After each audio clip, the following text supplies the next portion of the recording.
Hi there in the Philippines. Yes, I'm finished work now. I've just had 2 rolls with some chicken in, and it's getting a bit chilly. I've had to put a jacket on. It's 8 p.m. in London. It's still light here. But what's the temperature? Let me have a look at the temperature. It's 17 Celsius. It's okay. I'm enjoying London at the moment. Anyway, I was at the doctor's today having injections. I'm going to have 3 this week and 3 next week. And nothing, it's not important, it's just vitamin B12. Oh, I'm looking forward to going to sleep though, because of the disruption for my life, having to go to the doctor's. I could have got a taxi, but I decided to use the buses. And I also wanted to buy some food from the supermarket. Anyway, everything's okay. Anyway, enjoy what day will it be tomorrow? Wednesday? Enjoy Wednesday. And I'll check back in with you. I was by the pond near the doctor's surgery. Very beautiful, beautiful. But all the women here, oh my God. I don't know what's happened, but you know, they've all got children. They're all walking fucking dogs. And they're all so big. I mean big. In fact, I'm sure my clothes will fit them. Really, yeah. They seem to have lost all interest in their appearance. I mean, where I live in London, there's a school just down the road where the kids are from 5 to I think 12 years old. Well, that means the mothers are between 25 and 35. Well, I'll tell you what, I mean, I've lived here 14 years, I think now, and I've never seen one pretty one. They're all freaking dogs. Woof, woof. And they could all fit in my freaking clothes. No makeup, hair, they haven't done their clothes. Bloody shocking. I keep telling Ennerline, I said, look, stop coming to work dressed like you're working in a frickin' rice field. I said, I want you nice and smart. Otherwise you'll be wearing a frickin' uniform. The girls who used to work for me before, oh, excuse me, in Zambales and Pampanga, they used to wear uniforms. Blue skirts and sort of light blue shirts. And yeah. Anyway, Merle and Ennerline, they're not in my good books at the moment. Quinn, that's why I brought Quinn in. Quinn's learning Ennerline's job, because Ennerline got married without telling me, which means she was courting. I couldn't work at frickin' nights, but managed to have a relationship. And the worst thing is the guy, the husband, I mean, I told her, don't marry anybody that's not earning 2 million peso a year minimum. And he doesn't live in Matabunga. He lives in another province about 2.5 hours away.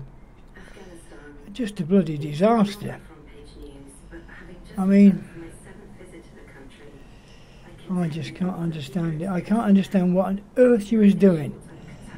She had a fucking good job and now she's upset me. Now I don't trust her anymore. Because she kept Merle, who was the number 2. Merle was at the wedding and didn't tell me either. And I was still in the Philippines when they got married. They got married on the 16th of February and I was at Clark Medical Centre and British Medical Centre up in Clark, having my teeth, started work on my teeth. Anyway, hopefully I get my bloody teeth sorted out. I've managed to find out I can probably get my teeth finished in London rather than wait to go back to Clark. I can't see me getting back to the Philippines in June. There's too many things going on with the doctors. And also, I've got a list of bloody things I've got to do. I've got to get my eyes tested. I mean, I have to do all this because it's free. I've still got to get my dentures sorted out. What else have I got to do? I've got to redo my driving licence. I've got to get my e-bike, put that together. And I've got to do something about my car. I mean, the plan was in 2020 I was going to go to Bulgaria, the Black Sea, a place called Varna. Take my car there, which is probably a 12-hour drive, and leave my car there, and then every summer go back. But that's ever since COVID started. That's all changed, and now I have got so much stuff in Matabungay. I mean, I really have got a lot of stuff. I've got 2 freaking cars, 8 dogs, 4 bikes, and a freaking house that's got so much in it you can't freaking move. Luckily, I've got a huge dirty kitchen, which I'm using as a storage room. And one of my bedrooms is like a storage room as well. So there's my bedroom, and then there's the spare bedroom, which we try and keep free.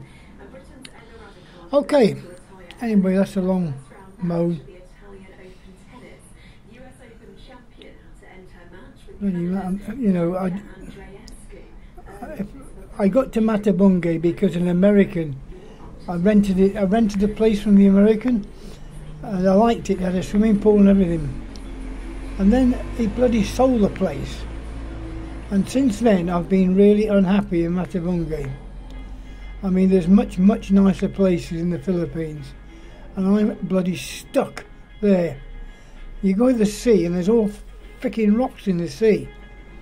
I've managed to find another beach in Nasongbu, which is about 35 minutes drive, and the beach is okay there, and they've got a nice restaurant in the resort. Anyway, I've got my freaking boat. I've got a boat as well at Matabungay. I mean, I haven't been on one of my motorbikes since September. I haven't fixed I've got 2 cars that are identical. I haven't fixed the other one. I mean, I was going to make sure that Enelin had passed her driving and could drive that car, but it's definitely not happening now. Yeah. And then one of my dogs died last night, one of the puppies. There's something in the garden that's killing them. We thought we cleared all the poisonous plants out, but because 7 puppies died a few months ago, and now the big puppies died. They're obviously being poisoned by some. We just can't work out which plants they are. It's either that or the insecticide, which we were spraying everywhere to kill the ticks. It was killing the ticks. I just hope it didn't kill the dog. But the big dogs, they're all nearly 2 years old. They're okay. Yeah, okay, that's it. All right, enjoy the video. Hope you enjoy it. Anyway, life's not all great news in Matabungay. I don't like the place, but I've got so much there I can't see me moving. And the landlady, her daughter's a doctor in England, and the other daughter's a dentist in Batangas, somewhere in Batangas. I just hope I can trust her. I told her I want the place for 7 years, but the contract is a renewal every 2 years. Well, the first year comes up in September, so I want to make sure I extend that. I don't want to be... I've got so much stuff to move. And being a foreigner, I can't buy land and build a house. Okay, that's the news from me anyway.